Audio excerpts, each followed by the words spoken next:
નમસ્કાર વિદ્યાર્થી મિત્રો, આગળના લેક્ચરની અંદર આપણે મહત્તમ સંભવ્ય ઝડપ, સરેરાશ ઝડપ અને સરેરાશ વર્ગમૂળ ઝડપ તેમજ ગતિ ઉર્જા પર આધારિત કેટલાક દાખલાઓની ચર્ચા કરેલી હતી. આજના લેક્ચરની અંદર આપણે મેક્સવેલના અણુઓની આ જે ઝડપ છે એમને આધારિત થિયરી અને ત્યાર પછી આપણે વાસ્તવિક વાયુ અને આદર્શ વાયુ વચ્ચેનો તફાવત અને દબનીય અવયવ ઝેડ વિશેની માહિતી આજના લેક્ચરની અંદર આપણે લેવાની છે. તો સૌપ્રથમ શરૂઆત કરીશું મેક્સવેલની આણ્વીય વેગની વહેંચણી. તો આ જે મેક્સવેલના આણ્વીય વેગની જે વહેંચણી છે એ સંભવ્યતાના સિદ્ધાંત પર આધારિત છે. એટલે સંભાવના કેટલી રહેલી છે એમના સિદ્ધાંત પર આધારિત રહેલી હોય છે. અને હંમેશા યાદ રાખજો કે અણુઓ જે છે એ અણુઓનો જથ્થો ખૂબ જ વધારે પ્રમાણમાં હોય વાયુની અંદર, અને જ્યારે એ અથડામણ પામતા હોય તો એ સમય દરમિયાન હંમેશા એમના વેગમાં ફેરફાર થતો હોય છે. એટલે દરેકના વેગમાં ફેરફાર થતો હોવાના કારણે કોઈ એક અણુને ધ્યાનમાં રાખી અને તેમના પર આધારિત વેગ વિશેની માહિતી આપણે આપી શકતા હોતા નથી. તો એવા સમય દરમિયાન આ દરેકે દરેક અણુઓ જે છે એ દરેકે દરેક અણુઓનો સરેરાશ વેગ આપણે લેવો પડતો હોય છે. તો એના અનુસાર બીજા મુદ્દામાં કે વાયુઓની અણુઓની ઝડપ સતત અથડામણના કારણે સતત બદલાતી હોવાથી કોઈ એક અણુના વેગ વિશે આપણે માહિતી આપી શકતા નથી. કે વાયુના અણુઓ છે જેવો દિવાલ સાથે અથવા તો પાત્રની દિવાલ સાથે અથડાશે એટલે એ અથડામણ પહેલા એનો વેગ કંઈક અલગ હશે અને અથડામણ પછી પણ વેગ અલગ હશે.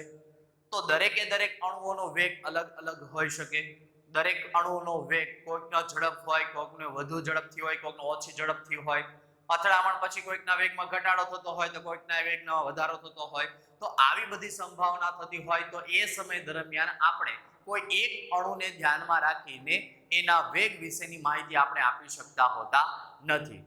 તો એવા સમય દરમિયાન તેથી આપણે આંકડાકીય રીતે ગણેલી સમગ્ર અણુઓની સરેરાશ ગતિને ધ્યાનમાં લેવી પડતી હોય છે. તો એ સમય દરમિયાન આપણને સરેરાશ ગતિ ઉર્જા અથવા તો સરેરાશ વેગ વિશેની માહિતી આપણી પાસે હોવી જરૂરી છે. જો આપણે કોઈ એક અણુને ધ્યાનમાં રાખીને માહિતી આપીએ તો દરેક અણુ માટે એ સાચી સાબિત થતી હોતી નથી. એટલા માટે એ સમય દરમિયાન આપણે કંઈક એવી પદ્ધતિનો ઉપયોગ કરવો જોઈએ કે જેથી આપણે સમગ્ર અણુ વિશેની માહિતી આપી શકીએ. તો અહીંયા એ જ રીતે કીધું છે કે કોઈ એક અણુના વેગ વિશે આપણે માહિતી મેળવી શકતા નથી. તેથી આપણે આંકડાકીય રીતે ગણેલી સમગ્ર અણુઓની સરેરાશ ગતિને ધ્યાનમાં લેવી પડશે. તો દરેકે દરેક અણુઓની જે પણ કઈ ગતિ હોય એનો સરેરાશ લઈ લે તો એમના ઉપરથી આપણે ગતિ વિશેની અંદાજિત માહિતી આપણે મેળવી શકતા હોઈએ છીએ. ત્યાર પછી અહીંયા આપણને એક આલેખ આપેલો છે અણુઓનો અંશ dn. n એટલે એનો સૂક્ષ્મ ભાગ. n જેટલા અણુઓ એટલે કે 6.022 જેટલા અણુઓ હોય આપણી પાસે, એમાંનો સૂક્ષ્મ અંશ એટલે dn. dn એટલે સૂક્ષ્મ અંશ ના છેદમાં કુલ અંશ n. એના ગુણ્યા 100 કરો તો ટકાવારી મળે. 100 વડે ગુણ્યા નહીં તો આપણને શું મળશે? અંશ.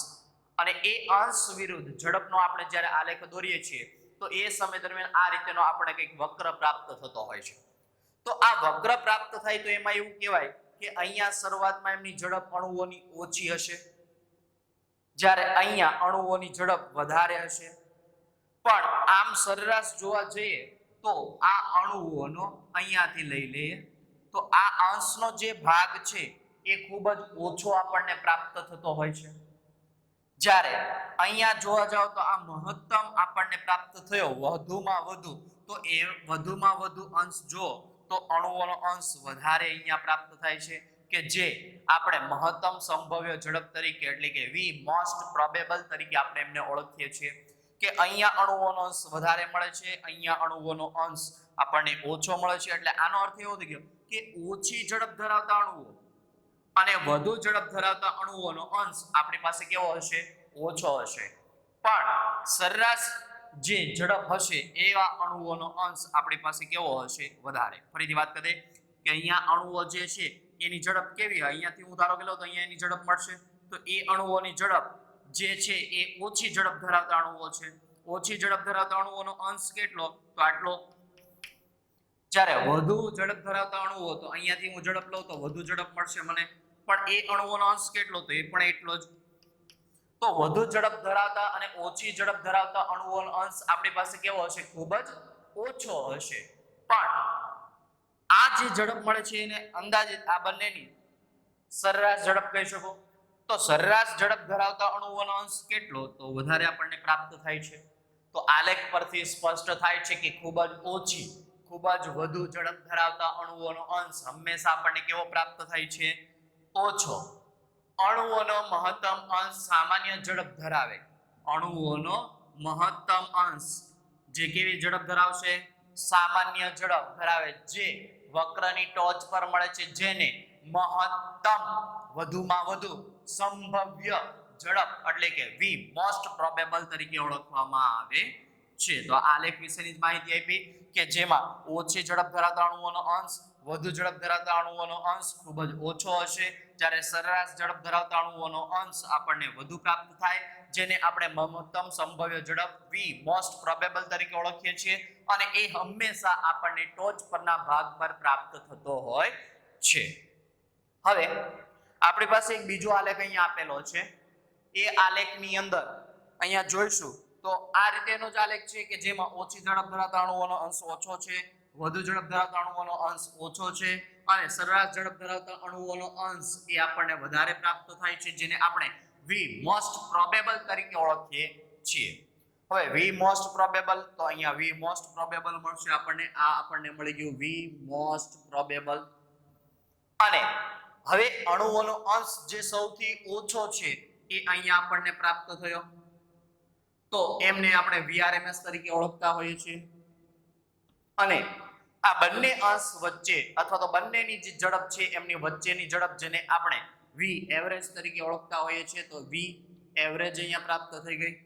તો વી મોસ્ટ પ્રોબેબલ ની ઝડપ ઓછી હશે, એના કરતા વધુ મૂલ્ય વી એવરેજ નું હશે, અને એના કરતા વધુ મૂલ્ય VRMS નું આપણને પ્રાપ્ત થતું હોય છે. જે આગળ પણ આપણે જોઈ ગયા હતા કે જેમની અંદર આપણે વાત કરેલી હતી કે V most probable less than V average less than V RMS, આ રીતે આપણે વાત કરેલી હતી. અથવા તો એમના મૂલ્યની વાત કરીએ તો આમનું આપણને √2 જેમ √8/π જેમ √3 આ રીતેનું આપણને પ્રાપ્ત થતું હતું, કે જેમાં આ મૂલ્ય √3 આપણને વધારે પ્રાપ્ત થાય, જ્યારે √8/π ઓછું પ્રાપ્ત થાય, અને √2 તો એ અનુસાર વી મોસ્ટ પ્રોબેબલ નું મૂલ્ય સૌથી ઓછું હશે, VRMS નું મૂલ્ય VRMS નું મૂલ્ય વધુ હશે, વી મોસ્ટ પ્રોબેબલ નું મૂલ્ય ઓછું હશે, અને વી એવરેજ નું મૂલ્ય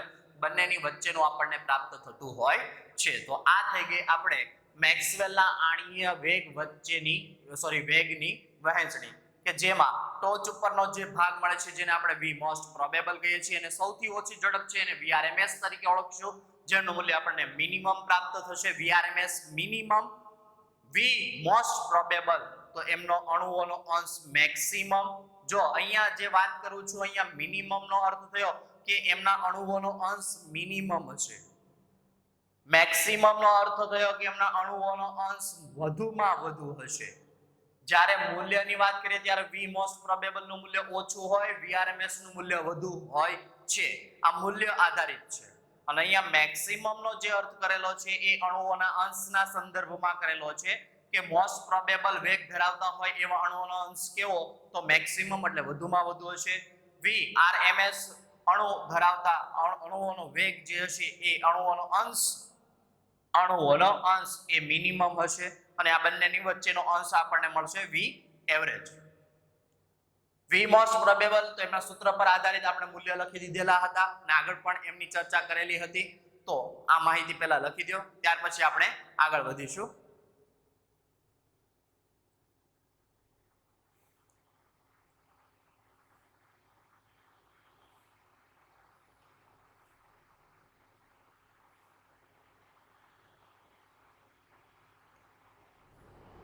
ત્યાર પછીનો ટોપિક છે વક્ર નીચે ઘેરાતું ક્ષેત્રફળ. તો હંમેશા એક વસ્તુ યાદ રાખજો કે તાપમાન જે છે એ તાપમાન અચળ હોય તો એ સમય દરમિયાન વક્ર નીચે ઘેરાતું ક્ષેત્રફળ હંમેશા અચળ રહેતું હોય છે. એટલે કે વક્ર નીચે ઘેરાતું ક્ષેત્રફળ કોઈ પણ તાપમાને હંમેશા અચળ જ રહેતું હોય છે, એમાં કોઈ પણ જાતનો ફેરફાર થતો હોતો નથી. તો અહીંયા તમને એક જ વાયુ માટે જુદા જુદા તાપમાન છે, એ જુદા જુદા તાપમાને તમને અણુઓના અંશ વિરુદ્ધ ઝડપનો આલેખ દર્શાવવામાં આવેલો છે. તો અણુઓના અંશ વિરુદ્ધ આ ઝડપનો જે આલેખ આપણને અહીંયા રજૂ કરેલો છે, તો એમાં આપણે સૌપ્રથમ વાત કરીશું કે T1 તાપમાન છે. તો એ T1 તાપમાને અહીંયા આપણને જે મહત્તમ અંશ મળશે એ મળશે VRMS, અને એ VRMS V મોસ્ટ પ્રોબેબલ મળશે આપણને, અને એ V મોસ્ટ પ્રોબેબલ ને હું 1 વડે દર્શાવું, કારણ કે તાપમાન 1 હતું તો એ સમય દરમિયાન મને અણુઓનો અંશ વધારે પ્રાપ્ત થતો હતો. T2 તાપમાન આપણને પ્રાપ્ત થયું તો એ સમય દરમિયાન જે અણુઓનો અંશ હતો અથવા તો અણુઓનો જે વેગ છે એ V મોસ્ટ પ્રોબેબલ 2 પ્રાપ્ત થયો, અને આ સમય દરમિયાન અહીંયા આપણને અણુઓનો અંશ આટલો પ્રાપ્ત થયો. T1 તાપમાને અણુઓનો અંશ અહીંયા પ્રાપ્ત થતો હતો. T3 તાપમાને વાત કરીએ તો એ સમય દરમિયાન વેગ જે છે એ V મોસ્ટ પ્રોબેબલ 3 આપણને પ્રાપ્ત થયો. તો આ રીતે આપણને પ્રાપ્ત થયું. હવે આમાં આપણે જોવા જઈએ તો V most probable 1, V most probable 2 અને V મોસ્ટ પ્રોબેબલ 3 માં કોનું મૂલ્ય વધુ હશે? તો સ્વાભાવિક છે આપણે આમના ઉપરથી કહી શકીએ કે V most probable 1 less than V most probable 2 less than V most probable 3. તો આ અણુઓના આલેખ ઉપરથી ખબર પડી કે જેમ તાપમાન વધતું જાય તેમ VRMP એટલે કે મોસ્ટ પ્રોબેબલ નું મૂલ્યમાં પણ વધારો થતો જતો હોય છે. આગળ આપણે સૂત્ર જોઈ ગયા હતા કે V most probable is equal to under root 2RT by M. આ સૂત્ર જોઈ ગયા હતા. તો આ સૂત્ર ઉપરથી એમ કહી શકાય કે 2 નું મૂલ્ય તો અચળ રહેવાનું, R નું મૂલ્ય પણ અચળ રહેવાનું, અને એક જ વાયુ છે પણ તાપમાન અલગ અલગ હોય તો V મોસ્ટ પ્રોબેબલ નું મૂલ્ય અલગ અલગ મળે. વાયુ એક જ પ્રકારનો હોવાથી M નું મૂલ્ય પણ અચળ રહેતું હોય છે. ફરીથી વાત કરી દઉં, V most probable is equal to under root 2RT by M સમીકરણ છે. 2R બંનેના કિંમત અચળ રહેશે. M તો એક જ પ્રકારનો વાયુ છે એટલે એમનો આણ્વીય દળ પણ અચળ રહેશે. એટલે આના ઉપરથી આપણે સીધું લખી શકાય V મોસ્ટ પ્રોબેબલ ચલે છે અંડર રૂટ T. તો તાપમાનમાં વધારો કરો તો મોસ્ટ પ્રોબેબલ ના મૂલ્યમાં વધારો થાય, તાપમાનમાં ઘટાડો કરો તો V મોસ્ટ પ્રોબેબલ ના મૂલ્યમાં ઘટાડો થાય. તો આના ઉપરથી એમ કહી શકાય કે V most probable 3, V most probable 2, V most probable 1, એમાં V મોસ્ટ પ્રોબેબલ 3 નું મૂલ્ય વધુ. તો V મોસ્ટ પ્રોબેબલ નું મૂલ્ય ક્યારે વધુ હોય? કે જ્યારે તાપમાન વધુ હોય તો 3 નું મૂલ્ય વધુ હશે. ઘણી વખત આમાં ફેરફાર કરીને હું આમ આપી દઉં, અહીંયા T1 છે, T2 છે ને T3 છે, એની જગ્યાએ આપી દઉં અહીંયા T1 છે, અહીંયા T2 છે અને અહીંયા T3 છે. તો હવે તમને જણાવવાનું કે આમાં કયો તાપમાન વધુ હશે? તો એ સમય દરમિયાન આ સફેદ અક્ષરે જે અક્ષર લખેલા છે તાપમાનના મૂલ્ય દર્શાવેલા છે, તો એ અનુસાર T3 less than T2 less than T1 આવી રીતે આપણે લખી શકીએ છીએ. તો આ બાબત ખાસ ધ્યાન રાખવી કે જેમ V મોસ્ટ પ્રોબેબલ નું મૂલ્ય વધુ તેમ તાપમાન વધુ હશે, V મોસ્ટ પ્રોબેબલ નું મૂલ્ય ઓછું હોય તેમ તાપમાન ઓછું હશે. અને આના ઉપરથી એક માહિતી આપણને એ પણ મળે કે તાપમાન વધે T1 T2 T3 તાપમાન વધ્યું, વક્ર વધુ સપાટ બને. તો વક્ર પહેલા વધુ હતો, જો હવે ધીમે ધીમે કેવો થતો જશે ચપટો. જેમ T4 T5 up to T infinity સુધી જાવ તો વક્ર મને કેવો મળશે? ખૂબ જ નહિવત, એટલે કે ખૂબ જ ઓછો ઢાળ મળશે. આ ઢોળાવ વાળો ભાગ ઓછો મળશે એટલે કે સપાટ જોવા મળશે. અને એ સમય દરમિયાન અણુઓનો અંશ મને જે પ્રાપ્ત થશે એ ખૂબ જ નહિવત આપણને પ્રાપ્ત થશે. તો આમાંથી કહી શકાય કે તાપમાન વધતા વક્ર વધુ સપાટ બને અને જમણી તરફ જતા ઢળતો જાય છે. અને ટોચના ભાગમાં તો ટોચનો ભાગ જો તો એ ટોચનો ભાગમાં ઘટાડો થાય છે, એટલે કે મહત્તમ સંભવ્ય ઝડપ V મોસ્ટ પ્રોબેબલ ના મૂલ્યમાં શું થતો હોય છે? વધારો. પરંતુ અણુઓનો જે અંશ છે એ અંશમાં શું થતો ગયો? તો ઘટાડો થતો ગયો. તો આ બાબત ખાસ ધ્યાન રાખવી કે જેમ તાપમાન વધે તેમ વક્ર વધુ સપાટ બને, જમણી તરફ ઢળે, ટોચના ભાગમાં ઘટાડો થાય, વી મોસ્ટ પ્રોબેબલ વધે, અણુઓનો અંશ ઘટે. તો આ બાબતને ખાસ ધ્યાનમાં રાખવાની રહેશે. આ જે વાત કરી આપણે એ એક જ વાયુ માટે હતી. એક જ વાયુ માટે આણ્વીય દળ સમાન હશે, r નું મૂલ્ય અચળ હશે, એટલે વી મોસ્ટ પ્રોબેબલ નું મૂલ્ય તાપમાન પર આધાર રાખશે. હવે આ જે આલેખ દર્શાવેલો છે એમાં બંને વાયુ અલગ અલગ છે. હવે વાયુ અલગ અલગ હોય તો એમનો આપણે વી મોસ્ટ પ્રોબેબલ લઈ લઈએ. વી મોસ્ટ પ્રોબેબલ એ, આ થઈ ગયું આપણા માટે વી મોસ્ટ પ્રોબેબલ બી. તો વી મોસ્ટ પ્રોબેબલ એ અને વી મોસ્ટ પ્રોબેબલ બી માં કોણ મોટું હશે? હવે તમારે જણાવવાનું છે. જો અહીંયા તાપમાન અલગ અલગ હતા, અહીંયા બંને વાયુના તાપમાન મેં સમાન આપી દીધેલા છે.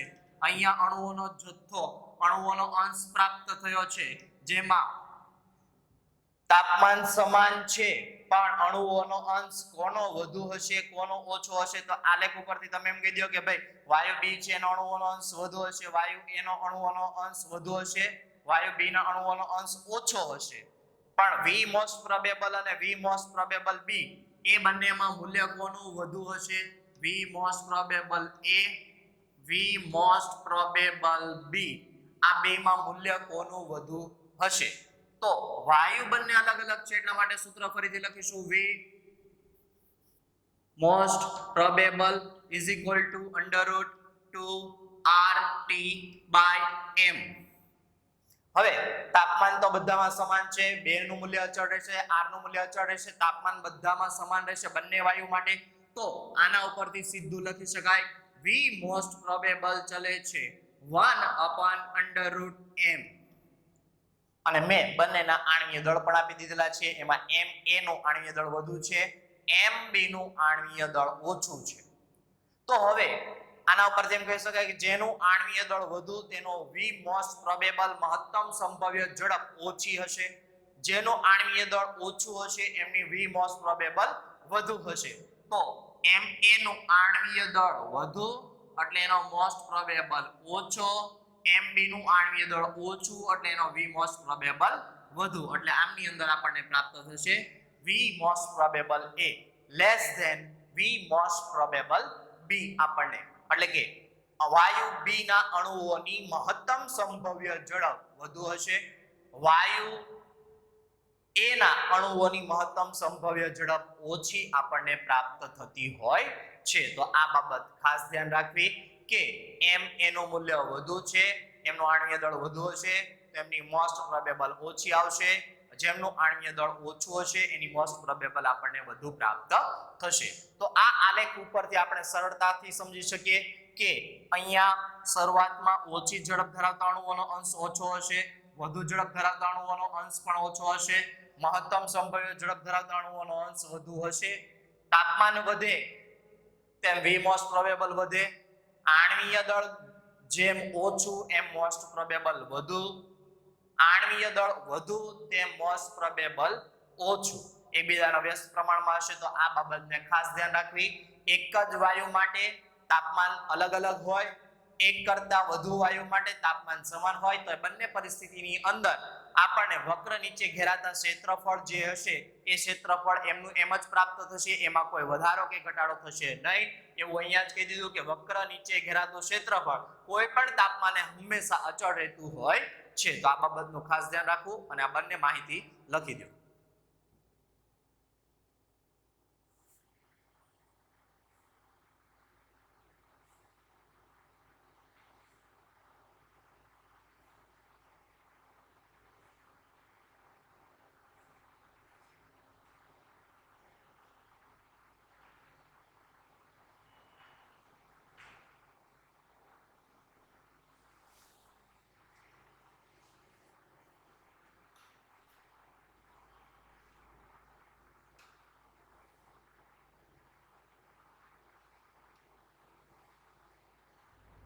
ત્યાર પછીનો ટોપિક છે આપણી પાસે આદર્શ વાયુ અને વાસ્તવિક વાયુ. આદર્શ વાયુ એટલે આઈડિયલ ગેસ અને વાસ્તવિક વાયુ એટલે રિયલ ગેસ. આ બંને વચ્ચેનો તફાવત. તો સૌપ્રથમ એવું કહેવામાં આવે છે કે જે વાયુ કોઈ પણ તાપમાને અને કોઈ પણ દબાણે આદર્શ વાયુ સમીકરણ એટલે કે PV = nRT આ સમીકરણનું જો પાલન કરતો હોય તો એ વાયુને આદર્શ વાયુ તરીકે ઓળખવામાં આવતો હોય છે. જે વાયુ કોઈ પણ તાપમાને અને કોઈ પણ દબાણે PV = nRT આ સમીકરણનું પાલન કરતો હોય તો એવા વાયુને આદર્શ વાયુ તરીકે ઓળખવામાં આવે છે. તો સામે વાસ્તવિક વાયુ કોને કહેવામાં આવે? કે જે વાયુ માત્ર નીચા દબાણે અને ઊંચા તાપમાને આદર્શ વાયુ સમીકરણનું પાલન કરે તેમને વાસ્તવિક વાયુ કહેવાય. જે વાયુ કોઈ પણ તાપમાન કોઈ પણ દબાણ તો આદર્શ, જે વાયુ નીચા દબાણે અને ઊંચા તાપમાને આદર્શ વાયુ સમીકરણનું પાલન કરે તો એમને વાસ્તવિક વાયુ કહેવાય. આદર્શ વાયુ માટે અણુઓ એ રોકેલ કદ નહિવત હોય છે, જ્યારે વાસ્તવિક વાયુ એ અણુઓ દ્વારા રોકેલું જે કદ હશે એ પૂરતું કદ એમની અંદર પ્રાપ્ત થતું હોય છે. આદર્શ વાયુના અણુઓ વચ્ચે આકર્ષણ બળ નહિવત હોય છે, એટલે કે મોસ્ટ ઓફલી આમ જોવા જઈએ તો ન હોવા બરાબર હોય છે, અને જ્યારે વાસ્તવિક વાયુના અણુઓ વચ્ચે આકર્ષણ બળ ધરાવતું હોય છે. તો આ એમના તફાવત વિશેના બે મુદ્દાઓની ચર્ચા કરેલી, અને એમના ઉપરથી આપણે એક અહીંયા દળ દબાણ વિરુદ્ધ કદનો આલેખ આપેલો છે, જેમાં ગ્રીન લાઈન વડે દર્શાવેલો વાયુ આદર્શ વાયુ છે, બ્લુ લાઈન વડે દર્શાવેલો વાયુ વાસ્તવિક વાયુ છે.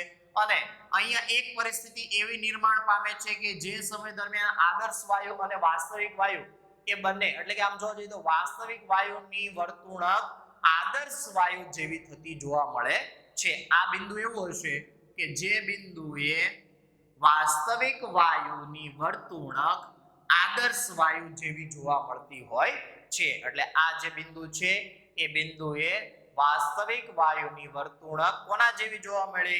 તો આદર્શ વાયુ જેવી આપણને જોવા મળતી હોય છે. હવે અહીંયા આ વાસ્તવિક વાયુ છે અને આદર્શ વાયુ છે, તો આદર્શ વાયુ કરતા વિચલન અહીંયા વધુ જોવા મળે છે. કોનું? તો વાસ્તવિક વાયુનું. શું? તો વિચલન. કોના કરતા વધુ? તો આદર્શ વાયુ કરતા વધુ. આદર્શ વાયુ કરતા વાસ્તવિક વાયુનું વિચલન વધુ જોવા મળતું હોવાના કારણે આ પ્રકારના વિચલનને ધન વિચલન કહે છે. તો આ થઈ ગયું આપણે ધન વિચલન. ત્યાર પછી અહીંયા જોશો તો ખ્યાલ આવશે કે આદર્શ વાયુ કરતા વાસ્તવિક વાયુનું વિચલન ઓછું જોવા મળે તો એમને આપણે ઋણ વિચલન તરીકે ઓળખતા હોઈએ છીએ. તો ધન વિચલન કોને કહેવાય, ઋણ વિચલન કોને કહેવાય એના વિશેની માહિતી થઈ ગઈ કે અહીંયા જે આલેખમાં આદર્શ વાયુ કરતા વિચલન વધુ જોવા મળે તો એમને ધન વિચલન કહેવાય. આદર્શ વાયુ કરતા વાસ્તવિક વાયુનું વિચલન ઓછું જોવા મળે તો એમને ઋણ વિચલન કહેવાય. તો અહીંયા તમે ધ્યાન આપશો કે જ્યારે ધન વિચલન થતું હતું ત્યારે અહીંયા આપણને કદ જે Vi1 Vi આ એટલે આઈડિયલ ગેસ પહેલી પરિસ્થિતિ, અને એ સમય દરમિયાન V રિયલ ગેસ પહેલી પરિસ્થિતિ. તો એ બંનેમાં કદ કોનું મોટું? તો કદ મોટું આવશે V રિયલ ગેસનું કદ મોટું. તો ક્યારે? તો એ ધન વિચલન થાય ત્યારે. હંમેશા યાદ રાખજો કે ધન વિચલન જ્યારે થશે ત્યારે વાસ્તવિક વાયુનું કદ વધુ હશે, જ્યારે આદર્શ વાયુનું કદ ઓછું હશે. હવે વાત કરીએ કે અહીંયા એક પરિસ્થિતિ મેં લીધી કે જ્યાં આ વાસ્તવિક વાયુનું વિચલન આદર્શ વાયુ કરતા ઓછું જોવા મળ્યું, એટલે ઋણ વિચલન જોવા મળ્યું. તો ઋણ વિચલન જોવા મળે એ સમય દરમિયાન VR2 અને VI2 એમાં વધુ કોણ હશે? તો VI2 નું મૂલ્ય વધુ હશે. તો ઋણ વિચલનમાં આદર્શ વાયુનું કદ વધુ, ધન વિચલનમાં ધન વિચલનમાં વાસ્તવિક વાયુનું કદ મોટું, ઋણ વિચલનમાં આદર્શ વાયુનું કદ વધુ મોટું જોવા મળે છે. તો આ બાબતને ખાસ ધ્યાન રાખવી. ધન વિચલનની અંદર વાસ્તવિક વાયુનું કદ મોટું, ઋણ વિચલનની અંદર આદર્શ વાયુનું કદ મોટું આપણને પ્રાપ્ત થશે. અને હમણાં વાત કરી અનુસાર જે વાયુ કોઈ પણ તાપમાને કોઈ પણ દબાણે PV = nRT સમીકરણનું પાલન કરે તો આદર્શ વાયુ, જે વાયુ નીચા દબાણે અને ઊંચા તાપમાને આદર્શ વાયુ સમીકરણ PV = nRT નું પાલન કરતો હોય તો એમને આપણે વાસ્તવિક વાયુ તરીકે ઓળખીએ છીએ. આદર્શ વાયુના અણુઓનું કદ નહિવત હોય છે, અણુ વચ્ચે આકર્ષણ બળ નહિવત હોય છે, જ્યારે અણુઓનું કદ આ વાસ્તવિક વાયુની અંદર પૂરતું હશે અને એમની વચ્ચે આકર્ષણ બળ ઉદ્ભવતું હોય છે, આકર્ષણ બળ જોવા મળતું હોય છે. ધન વિચલન થાય ત્યારે વાસ્તવિક વાયુનું કદ મોટું, ઋણ વિચલન થાય ત્યારે આદર્શ વાયુનું કદ મોટું હશે. ધન વિચલન ક્યારે થાય કે જ્યારે વાસ્તવિક વાયુનું વિચલન આદર્શ વાયુ કરતા વધુ તો ધન વિચલન, આદર્શ વાયુ કરતા વાસ્તવિક વાયુનું વિચલન ઓછું તો ઋણ વિચલન. આ બિંદુ એટલે શું કે જે બિંદુએ વાસ્તવિક વાયુની વર્તુણક આદર્શ વાયુ જેવી આપણને જોવા મળતી હોય છે. તો આ થઈ ગયો P દબાણ વિરુદ્ધ કદનો આલેખ. લખી દો.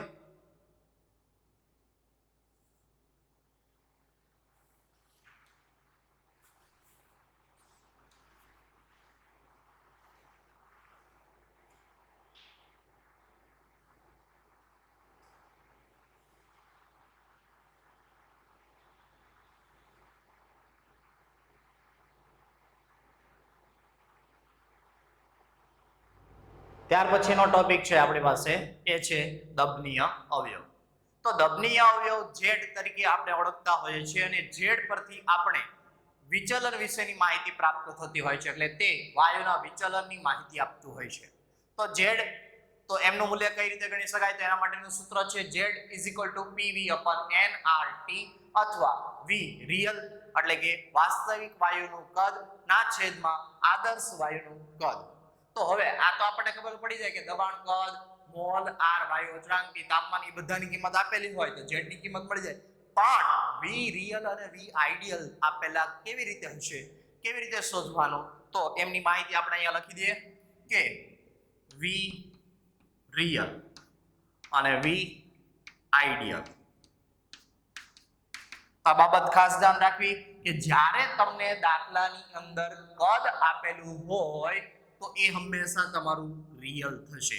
એટલે કદ દાખલામાં આપેલ હોય તે આપણા માટે શું થઈ જશે? V real. અને V આઈડિયલ, તો V આઈડિયલ PV = nRT સૂત્ર પરથી કદ શોધવું. અને આ સૂત્ર ઉપરથી કદ જે મળે એ આપણા માટે થઈ જશે V આઈડિયલ અને કદ દાખલામાં જે આપેલું હોય એ આપણા માટે થઈ જશે V રિયલ. તો આ રીતે V રિયલ અને V આઈડિયલ વિશેની માહિતી આપણે મેળવી શકીએ છીએ. એમનો ગુણોત્તર કરીએ અને Z નું મૂલ્ય આપણને પ્રાપ્ત થાય તો એમના ઉપરથી આપણે વિચલન વિશેની માહિતી પ્રાપ્ત કરી શકતા હોઈએ છીએ. તો Z નું મૂલ્ય કેવું હોઈ શકે? તો એક વસ્તુ યાદ રાખજો કે જ્યારે પહેલી પરિસ્થિતિનું હું અહીંયા નિર્માણ કરું છું કે જ્યારે PV = nRT થઈ જાય તો એ સમય દરમિયાન Z બરાબરનું મૂલ્ય 1 પ્રાપ્ત થશે. PV = nRT cancel Z = 1. તો આ પરિસ્થિતિ તમારા માટે થઈ જશે આદર્શ વાયુ. આ પરિસ્થિતિ આદર્શ વાયુ માટે હંમેશા Z નું મૂલ્ય આપણને 1 પ્રાપ્ત થશે. તો આ બાબત ખાસ ધ્યાન રાખવી કે જ્યારે PV = nRT હશે તો એ સમય દરમિયાન Z નું મૂલ્ય આપણને 1 પ્રાપ્ત થશે. હવે બીજી પરિસ્થિતિની વાત કરીએ કે PV ≠ nRT અને એ સમય દરમિયાન Z ≠ 1. તો એ સમય દરમિયાન તમારો જે વાયુ હશે એ વાસ્તવિક વાયુ તરીકે વર્તતો હોય છે કે જ્યારે PV ≠ nRT તો Z ≠ 1. તો એ સમય દરમિયાન તમારો જે વાયુ હશે એ વાયુ વાસ્તવિક વાયુ તરીકે વર્તતો હોય છે. અને આપણે અહીંયા એમ કીધું કે વાયુના વિચલનની માહિતી મળે. તો વિચલન કેટલા પ્રકારના? તો 2 પ્રકારના. કયા? ધન વિચલન અને ઋણ વિચલન. તો ધન વિચલન ક્યારે થાય? કે જ્યારે વાસ્તવિક વાયુનું વિચલન આદર્શ વાયુ કરતા વધુ થતું હોય તો ધન વિચલન. વાસ્તવિક વાયુનું વિચલન આદર્શ વાયુ કરતા ઓછું થતું હોય તો ઋણ વિચલન. એવું આપણે હમણાં આગળના ટોપિકની અંદર માહિતી જોઈ ગયા. તો હવે Z ના મૂલ્ય પર આધારિત આપણે માહિતી જોઈએ, કારણ કે Z નો મૂલ્ય ઉપરથી જ આપણને વિચલનની માહિતી મળે. તો એ અનુસાર આપણે અહીંયા કહી શકીએ કે Z <1 અને બીજી પરિસ્થિતિ નિર્માણ પામશે Z <1. તો Z નું મૂલ્ય 1 કરતા વધુ હોય અને Z નું મૂલ્ય 1 કરતા ઓછું હોય. તો હંમેશા યાદ રાખજો કે Z નું મૂલ્ય 1 કરતા ઓછું હોય એટલે હંમેશા આપણને ઋણ વિચલન જોવા મળશે. Z નું મૂલ્ય 1 કરતા ઓછું હોય એટલે ઋણ વિચલન જોવા મળે. તો PV લેસ ધેન એનઆરટી આપણી પાસે પરિસ્થિતિ થશે. હું આમની અંદર 1 નંબરની પરિસ્થિતિ કહી દઉં, આ બીજા નંબરની પરિસ્થિતિ કહી દઉં. તો પીવી નું મૂલ્ય અને એનઆરટી નું મૂલ્ય, તો એમાં એનઆરટી નું મૂલ્ય વધુ હોય, પીવી નું મૂલ્ય ઓછું હોય તો એનઆરટી નું મૂલ્ય વધુ, તો ઝેડ નું મૂલ્ય 1 કરતા ઓછું પ્રાપ્ત થાય. અને એ સમય દરમિયાન હંમેશા યાદ રાખજો કે ઝેડ નું મૂલ્ય 1 કરતા ઓછું હોય તો એ હંમેશા આપણને ઋણ વિચલન પ્રાપ્ત થશે. હમણાં આપણે વાત કરી કે ઝેડ નું મૂલ્ય 1 કરતા ઓછું હોય તો ઋણ વિચલન, ઝેડ નું મૂલ્ય 1 કરતા વધુ હોય તો આપણને ધન વિચલન જોવા મળે. અથવા તો હું તમને આ માહિતી ધારો કે નથી આપતો કે ભાઈ ઝેડ નું મૂલ્ય ધન છે કે ઋણ છે, માહિતી નથી આપતો તમને, અને એના ઉપરથી હું તમને ફક્ત આટલી જ માહિતી આપું કે ઝેડ નું મૂલ્ય લેસ ધેન 1 અને ગ્રેટર ધેન 1 છે તો અહીંયા પરિસ્થિતિ થશે પીવી ગ્રેટર ધેન એનઆરટી, અને એ જ અનુસાર અહીંયા આપણી પાસે પરિસ્થિતિ થશે V real less than V ideal. આ રીતની પરિસ્થિતિ થશે. એવી રીતે અહીંયા પરિસ્થિતિ થશે V real greater than V ideal. આ રીતની પરિસ્થિતિનું નિર્માણ થશે. તો આ રીતની જ્યારે પરિસ્થિતિનું નિર્માણ થાય તો આના પરથી z less than 1, z greater than 1, pv less than nrt, તો v real less than v ideal. તો એ સમય દરમિયાન વાસ્તવિક વાયુનું કદ આઈડિયલ વાયુ કરતા ઓછું હોય તો આગળ આપણે હમણાં અહીંયા નોંધ લખાવેલી હતી કે ધન વિચલન થાય એ સમય દરમિયાન આદર્શ વાયુના કદ કરતા વાસ્તવિક વાયુનું કદ વધુ હોય. તો વાસ્તવિક વાયુનું કદ વધુ તો અહીંયા કયું વિચલન જોવા મળશે? તો આમની અંદર જોવા મળશે ધન વિચલન, કારણ કે અહીંયા વાસ્તવિક વાયુનું કદ મોટું છે, આદર્શ વાયુનું કદ વધુ હોય તો એ સમય દરમિયાન ઋણ વિચલન આપણને જોવા મળે. આલેખ ઉપરથી માહિતી લીધી અને એના ઉપરથી મેં મૂલ્ય દર્શાવ્યું, અને એ મૂલ્ય દર્શાવ્યા પહેલા પણ મેં તમને કીધું કે z નું મૂલ્ય 1 કરતા ઓછું હોય તો ઋણ વિચલન, z નું મૂલ્ય 1 કરતા વધુ હોય તો ધન વિચલન જોવા મળે. હવે આ તો થઈ ગઈ વિચલનની વાત, અને સાથે સાથે વાત કરી દો કે જ્યારે તમને ધન વિચલન જોવા મળે ત્યારે વાયુના જે પણ કઈ અણુઓ હશે એ અણુઓ વચ્ચે અપાકર્ષણ બળ આપણને જોવા મળશે. કારણ તો અહીંયા z નું મૂલ્ય 1 કરતા વધુ, pv ગ્રેટર ધેન nrt, જ્યાં વાસ્તવિક વાયુનું કદ વધુ, આદર્શ વાયુનું કદ ઓછું, ધન વિચલન થાય તો એ સમય દરમિયાન અણુ વચ્ચે જે આકર્ષણ બળ હશે એ આકર્ષણ બળની માત્રા ઓછી હશે, એટલે કે અપાકર્ષણ બળ જોવા મળશે. એટલે કે અપાકર્ષણ બળ વધુ આપણને અહીંયા પ્રાપ્ત થતું હોય છે. z less than 1, pv less than nrt, v real less than v ideal, ઋણ વિચલન જોવા મળે એ સમય દરમિયાન વાયુના અણુઓ વચ્ચે આપણને આકર્ષણ બળની માત્રા વધુ જોવા મળશે. તો આ બાબતને ખાસ ધ્યાન રાખવી કે ઋણ વિચલન થાય ત્યારે આકર્ષણ બળ વધુ હશે, ધન વિચલન થાય ત્યારે અપાકર્ષણ બળ વધુ આપણને જોવા મળતું હોય છે. અને નોંધ જે છે એ ખાસ એક યાદ રાખજો કે વિચલન ચલે છે માનાંકમાં z-1. z-1 નું મૂલ્ય માનાંકમાં લેવાનું, જેમ વધુ તેમ વિચલન વધુ, z-1 નું મૂલ્ય ઓછું એમ વિચલન ઓછું આપણને જોવા મળતું હોય છે. અને આના ઉપરથી પણ કહી દીધું કે z નું મૂલ્ય 1 કરતા ઓછું તો આકર્ષણ બળ વધુ, z નું મૂલ્ય 1 કરતા વધુ તો અપાકર્ષણ બળ વધુ જોવા મળે છે. તો ફરીથી વાત કરીએ, z નું મૂલ્ય 1 થી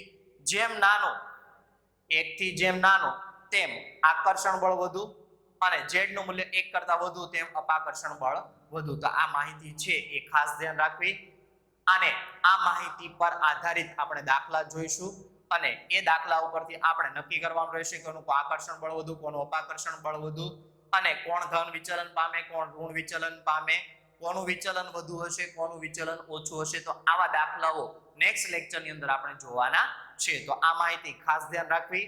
ઋણ વિચલન ક્યારે થાય, ધન વિચલન તો ક્યારે થાય, આકર્ષણ બળ વધુ ક્યારે હોય, અપાકર્ષણ બળ વધુ ક્યારે હોય, તો આ માહિતી પહેલા લખી દો અને આજનો લેક્ચર અહીંયા આપણે પૂરો કરીએ છીએ.